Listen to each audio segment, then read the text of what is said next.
Welcome to the SocietyPod, a podcast for entrepreneurs, marketers, and leaders. Here's your host, Jessica Yarmy. Hey, everybody, and welcome to a special Mother's Day edition of the SocietyPod. This episode is for the working moms out there. I'm sharing clips from two amazing conversations that I've had recently with awesome working moms. Firstly, January Swiderski, her episode hasn't even dropped yet, but I pulled this clip because I think it's just so appropriate for all of the working moms out there. She's the U.S. Franchise Development Manager for Studio Pilates, and you guys probably already tuned in to the episode with Larissa Palatiere, who is the Director of Franchise Development for Chicken Salad Chick, but I mashed up these pieces because I think working moms face specific and unique challenges, and so this is a little love letter for all of the working moms out there. Happy Mother's Day to you guys, and happy Mother's Day to all mothers, plant moms, dog moms, pet moms included. You guys rock. I hope you enjoy this episode. Let's transition to you as mom, because we're 2 days out, 3 days out, recording this 3 days out from Mother's Day.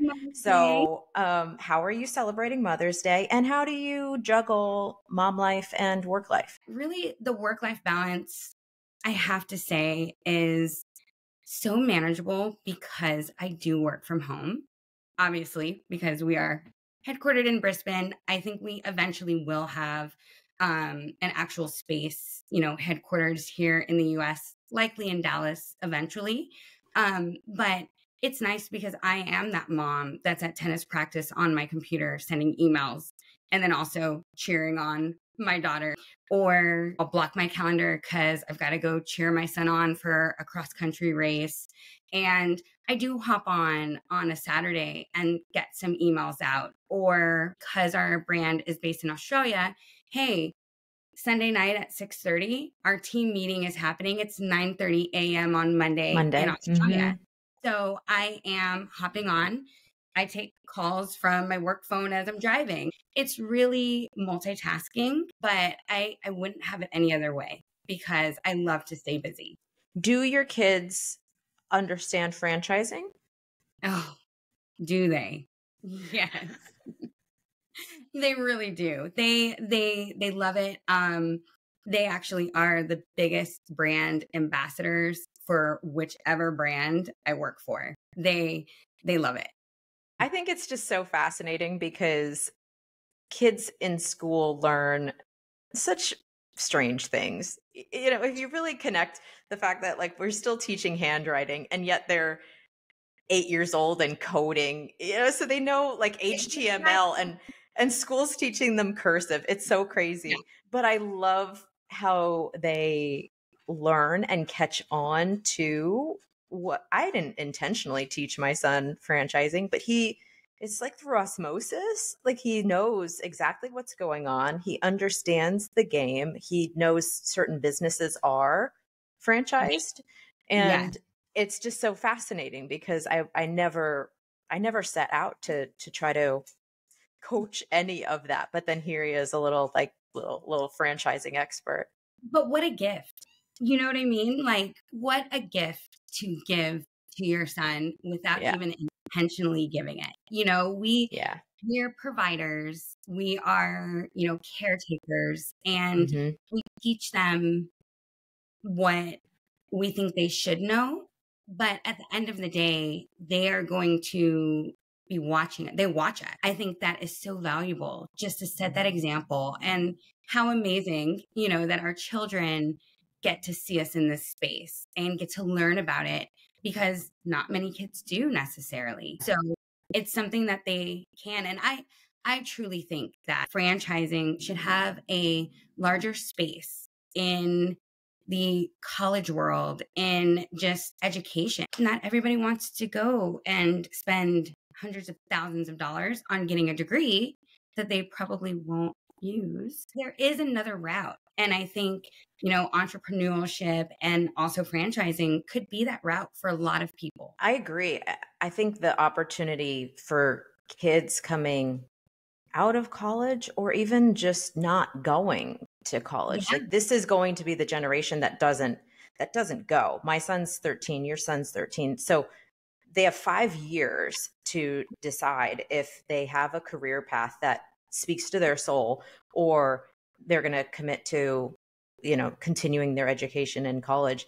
And I know your son's like in a hustle game too. And he's like negotiating with you, like buy a mic to do this podcast and then give it to me. Like they are smart business people at 13. Yeah. Yes. My son is, he is trying to find little odds and end jobs, to do so that he can make money. He went and worked for his grandmother before we went to Australia so that he could buy a GoPro so he could wear it and film everything he was doing in Australia, because that's what interests him. Yeah. It's not necessarily sitting in a classroom and learning about Texas history. But how often now in my career do I actually utilize it? I've had to really adjust my mindset because I am like, college, that's what you're going to do, but you can be successful without it. And I think it's okay to be open-minded about that, especially with opportunities like franchising. And podcast editing. I'm going to send him the raw clips and I'm just going to let him go ham and edit what you want. And we're going to post it. And it's going to be the version 2. Not of this. Because I can only imagine what he's going to put together of his mother. I love it. Yeah, you're the like cringy mom, just like I am. So one thing that we talk about on this podcast is kind of digging into what I would think of as a comeback season. And it would be a moment in your career, professional life, personal life, where you were on a low. What was that moment, number one? And then what are some of the things, number two, that you did to get yourself out of that season? The highs, the lows, all the things. I've been there as a single mom. I think I am in my comeback season right now, actually. And it's a beautiful thing because I appreciate every single step of this journey. A year ago, this time, I did not have a job. It came out of nowhere and it was devastating because how am I going to provide? I am a Christian and just really understanding that, it's not my timing, it's God's timing. And I really lean into my faith. But also, when I didn't have a job, I worked to get a job like it was my job.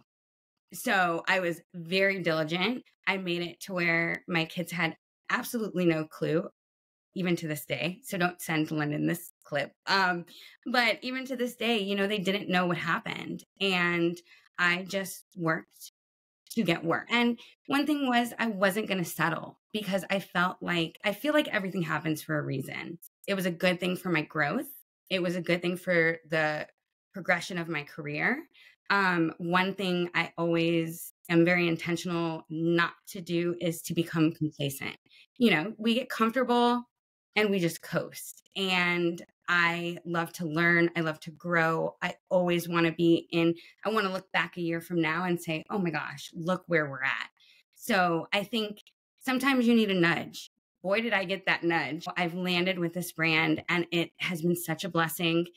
I have now gone to Australia twice. We'll go back. I've been able to bring my kids. And one thing I always prayed for was the ability to make my kids world travelers because there is so much out there to see that gives you that understanding that, the US, we're powerful, but we're not the only country in the world. And there's so much culture to learn. But this has given me the opportunity to really not only be with an amazing brand that I am super passionate about and change people's lives and at the same time travel with my kids. So it all happened for a reason and I'm just really embracing it. Are you ready to level up your business? If you're under promoting your business, you're underachieving in your business. Start driving real demand today. Make it sizzle. And how do you juggle being a working mom now? How do you juggle, Jess? Because, some days I ask myself that. Like, doing the right thing. There's, what I've learned is there's not really a balance. I mean, I'm extremely transparent when it comes to this because I don't want to sugarcoat anything for anybody who might be a first-time mom that's listening to this or somebody who's trying to juggle it on their end.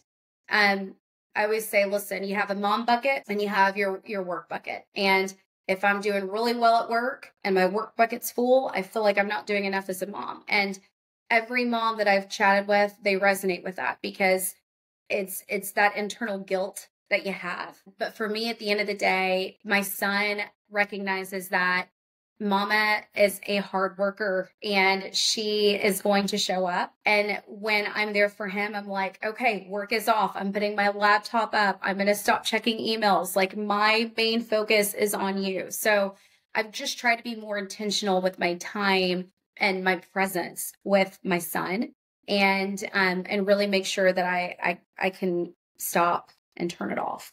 And that can be difficult to do for me. If you don't mind, like, how do you balance it? I am curious. What do you find with work life and mom life? How do you balance it on your end? Well, I've gone through phases. There's been phases where I haven't had balance. Like it's been 100%, like I am in work world and I'm 100% there. And then I have to like draw a line and then I'm 100% in mom world. Now that he's 13 and he does understand and participate in my businesses, it's a little bit easier to find that like air quotes balance because I don't have to 100% be over here in work or 100% with him. There are these blended moments and the blended moments to me are fun because he's gone to IFA, he's gone to URSA, which is like a conference in the fitness space.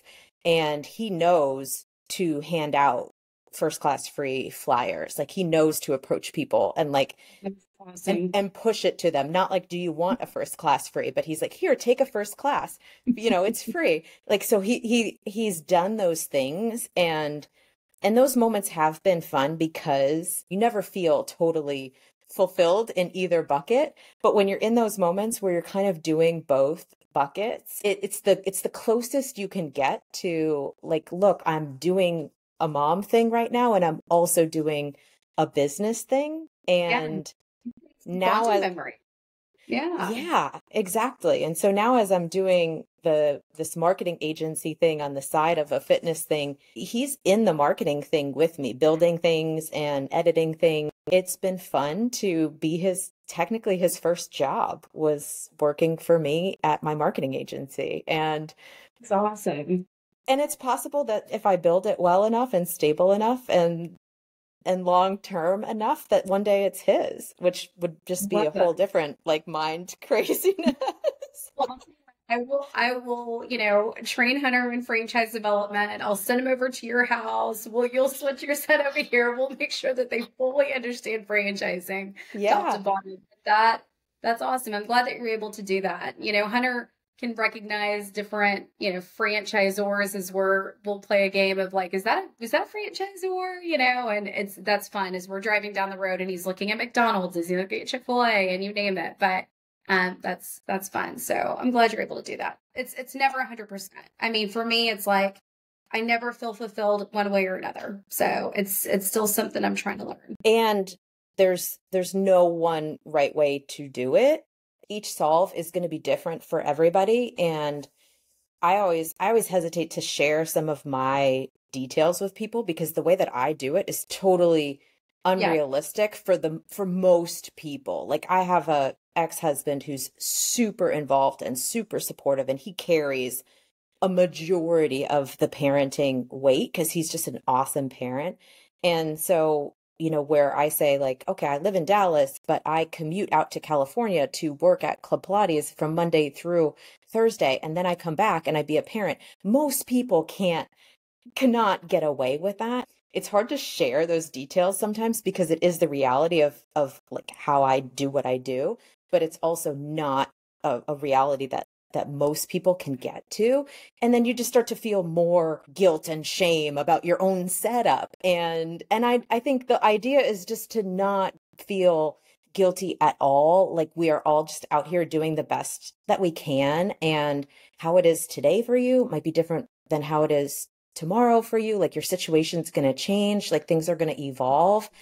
And you just do the best you can with it. And on a given day, as long as you could say like, yeah, I played the hand as best as I could today. It never feels complete and balanced. But I think, in that look back kind of moment, and I'm getting to a place where I have a little bit of a look back because of just that he's older.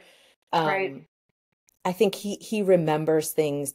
He remembers them in a positive light, whereas I remember the sacrifice, and I remember the stress everything we're under. Yeah. I remember jumping on a plane and leaving. I left for 3 years. I left, and he doesn't remember that. He remembers that I came back. He remembers that we did cool stuff together. And I think at the end of the day, like, kids are so resilient, and they are little sponges of attention when you have attention to give them. And again, you just find the best balance for you. It's so hard to be a working mom, but you just do the best you can with it. Absolutely. Absolutely. And more than anything, I can confidently say that our boys will know work ethic 100%. I mean, let's just put that there. You're always constantly moving and going. And I'm like, what are you into? What are you doing? What are you creating? So I know that your son sees that. And I think you're doing a good job. And you know what he doesn't see? He doesn't see me cooking, because that's the sacrifice, right? Like, so you and I are part of WFN, and we go to these events weeknights. And if he's with me, it's like, okay, you're going to stay home. You're going to play on your computer. I'm going to Uber Eats you dinner from the event, and you're going to eat it. Funny. That's it. Yeah. That's all you're going to, in what way it gets to them. Yeah. So there's definitely sacrifices. Does he have a home cooked meal every night of the week? Absolutely not. Absolutely not. But you do the best you can. When it happens in my house. So. Oh yeah. And now he loves Uber Eats. Like, he actually prefers to have Uber Eats as opposed to anything that I would cook for him anyway. We hope you enjoyed this episode of the Society Pod.